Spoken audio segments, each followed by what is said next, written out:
Hello everyone, welcome back to my channel. সবাইকে welcome জানিয়ে আবারও নতুন একটি ভিডিও শুরু করছি। আজকের পর্বে আমি আপনাদের সাথে একটা ভিন্ন রকমের পরোটা রেসিপি শেয়ার করব। আজকের পর্বে আমি তৈরি করব লাচ্ছা পরোটা বা লেয়ার পরোটা। অনেক বেশি লেয়ার থাকার কারণে অন্য যে কোনো পরোটার থেকে এই পরোটাটা খেতে আমার কাছে খুব বেশি ভালো লাগে। তাহলে চলুন কথা না বাড়িয়ে আজকের রেসিপিটি দেখে আসি। লাচ্ছা পরোটা তৈরির জন্য প্রথমে আমার লাগবে ময়দা। আমি এখানে টোটাল 3 কাপ ময়দা নিয়েছি।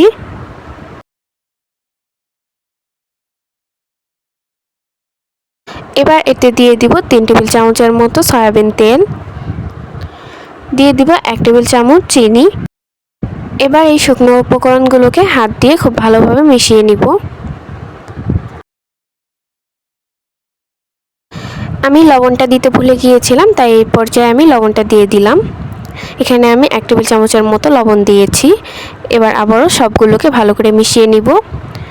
এভাবে যখন দলা পেকে আসবে তখন বুঝতে হবে যে এটা মিশানো হয়ে গিয়েছে। এবার অল্প অল্প করে পানি দিয়ে একটা পারফেক্ট ডো বানিয়ে নিব। পানিটা একেবারে না দিয়ে অল্প অল্প করে দিবেন। আর আমি এখানে নর্মাল তাপমাত্রার পানিটাই ব্যবহার করেছি, তবে আপনারা চাইলে এখানে গরম পানিটাও ব্যবহার করতে পারেন। আমার ডোটা তৈরি হয়ে গিয়েছে। এবার এর উপর দিয়ে হালকা তেল মাখিয়ে এটাকে রেখে দিব আমি 1 ঘন্টার জন্য। আর অবশ্যই ডোটা অনেক বেশি সফট হতে হবে। পরোটাগুলো তৈরির আগে আমার একটা মিশ্রণ বানিয়ে নিতে হবে। তার জন্য এখানে নিয়ে নিয়েছি 4 টেবিল চামচের মতো সয়াবিন তেল। এবার এর মধ্যে দিয়ে দিব 2 টেবিল চামচ কর্নফ্লাওয়ার। এখন এগুলোকে ভালো করে মিশিয়ে নিব।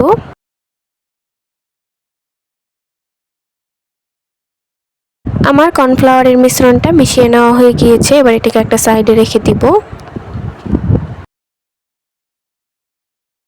আর এদিকে আমার লাচ্ছা পরোটার জন্য ডোটাও সেট হয়ে গিয়েছে। দেখুন এটা কতটা সফট হয়েছে। এখন আমি এটাকে হাত দিয়ে আরও 1-2 মিনিটের মতো মথে নিব।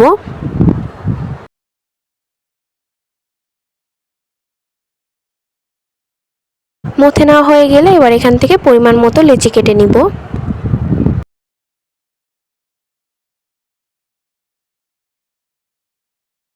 আমার সবগুলো লেচি তৈরি হয়ে গিয়েছে। এবার রুটি বানানোর জন্য এখান থেকে একটা লেচি নিয়ে নিব। পরোটাগুলো তৈরির জন্য আমি নিচে সামান্য ময়দা ছিটিয়ে দিচ্ছি। এবার একটা করে লেচি নিয়ে এর উপরেও সামান্য ময়দা ছিটিয়ে দিচ্ছি। এবার একটা পাতলা রুটি বেলে নিব।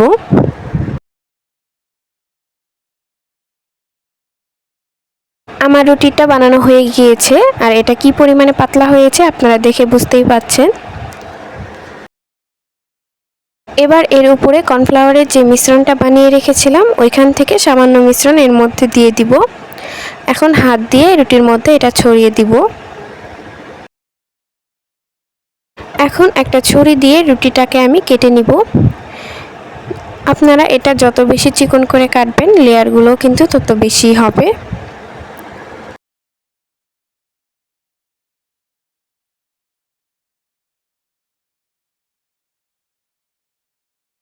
রুটিটা সম্পূর্ণ কাটা হয়ে গেলে এবার এক পাশ থেকে এটাকে এভাবে ভাঁজ করে নিয়ে আসব।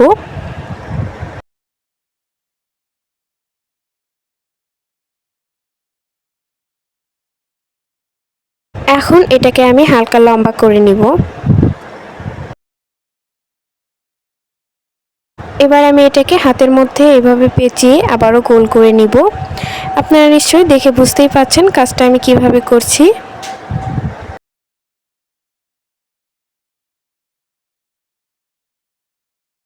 আর সবগুলো আমি এইভাবেই বানিয়ে নিব।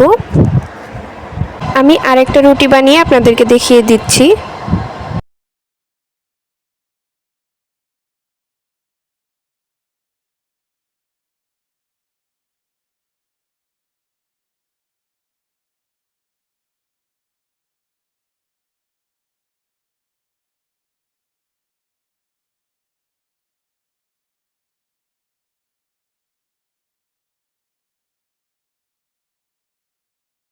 এবার আমি এই লেচিটা দিয়ে রুটি তৈরি করব। তার জন্য প্রথমে হাত দিয়ে এভাবে প্রেস করে এটাকে বড় করে নিব। এবার এটাকে হালকা করে বেলে নিব।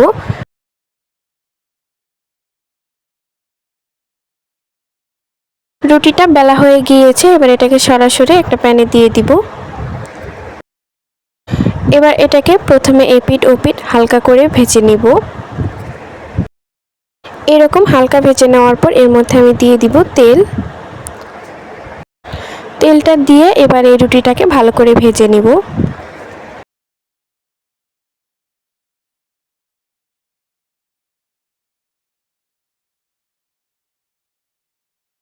আমার লাচ্ছা পরোটাটা ভাজা হয়ে গিয়েছে, এবার এটাকে উঠিয়ে নিব। আর একইভাবে আমি আরও সবগুলো লাচ্ছা পরোটাও ভেজে নিব।